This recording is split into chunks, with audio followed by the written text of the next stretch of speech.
নমস্কার বন্ধুরা, আজকে আবারও চলে এলাম নতুন একটি ভিডিও নিয়ে।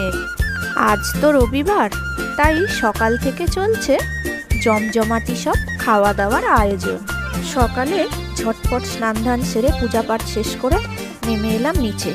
তারপরে তাড়াতাড়ি করে বসিয়ে দিলাম ঘুগনি। সকালের ব্রেকফাস্টে ঘুগনি, ডিম সিদ্ধ, স্যালাড আর মুড়ি, এই দিয়েই হয়ে গেল সকালের ব্রেকফাস্ট। তারপরে শুরু করে দিলাম দুপুরবেলা রান্না বান্না। এখন শুরু করেছি কচু শাক রান্না। এটা না আমাদের গাছেই হয়েছিল। এই কচু শাকগুলোকে মা কেটে ধুয়ে দিয়েছে, আমি এখন রান্না বসিয়ে দিয়েছি।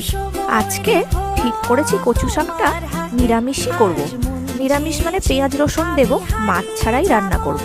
চিংড়ি মাছ দেব না, কেননা সকালে রান্না হয়েছিল ডিম। আমাদের বাড়িতে তো অনেকের অ্যালার্জি রয়েছে, তাই একই সাথে ডিম চিংড়ি মাছ খেতে পারি না। যে কোনো একটা খেলে ঠিক আছে। যাক, কচু শাকটাকে এখন আমি বসিয়ে দিয়েছি। পেঁয়াজ রসুন দিয়ে কষিয়ে নিয়ে কচু শাকটা দিয়ে দিয়েছি।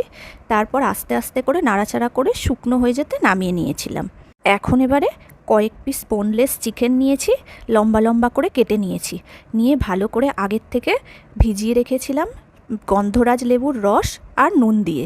এখন এবারে 15 মিনিট পরে আমি ফ্রিজ থেকে বের করে নিয়ে জলটুকু ছেঁকে দিয়ে তার মধ্যে দিলাম আদা পেস্ট, রসুন পেস্ট, পেঁয়াজের পেস্ট, আর দিলাম একটা ডিম। আর গন্ধরাজ লেবুর গায়ের সবুজ অংশটা ছিলে একটু দিয়ে দিলাম ওই চিকেনের ওপরে। তারপর একটু লেবু পাতা দিয়ে দিলাম কুচি কুচি করে। তার সাথে দিয়ে দিলাম একটু গন্ধরাজ লেবুর রস দিয়ে ভালো করে মাখিয়ে নিলাম। গন্ধরাজ লেবুর যা গন্ধ, খুব সুন্দর সেন্ট, সারা রান্নাঘরটায় যেন ছড়িয়ে পড়েছে। এই গন্ধরাজ লেবুর গন্ধে যেন মনে হচ্ছে ফুচকার সাথে একটা মিল রয়েছে। আমি লেবুটা দিচ্ছি আর ফুচকার কথা মনে পড়ছে।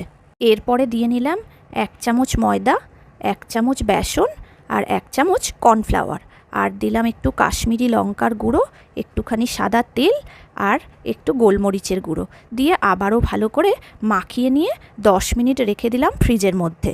এই গন্ধরাজ চিকেন কাবাবকে আমি এয়ার ফ্রায়ারে রান্না করেছিলাম।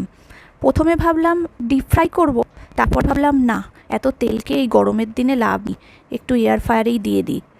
আমার সময়টাও বেঁচে যাবে, এর ফাঁকে আমি অন্যান্য কাজগুলোও সেরে ফেলতে পারবো, আর এদিকে পুষ্টিগুণও বজায় থাকবে।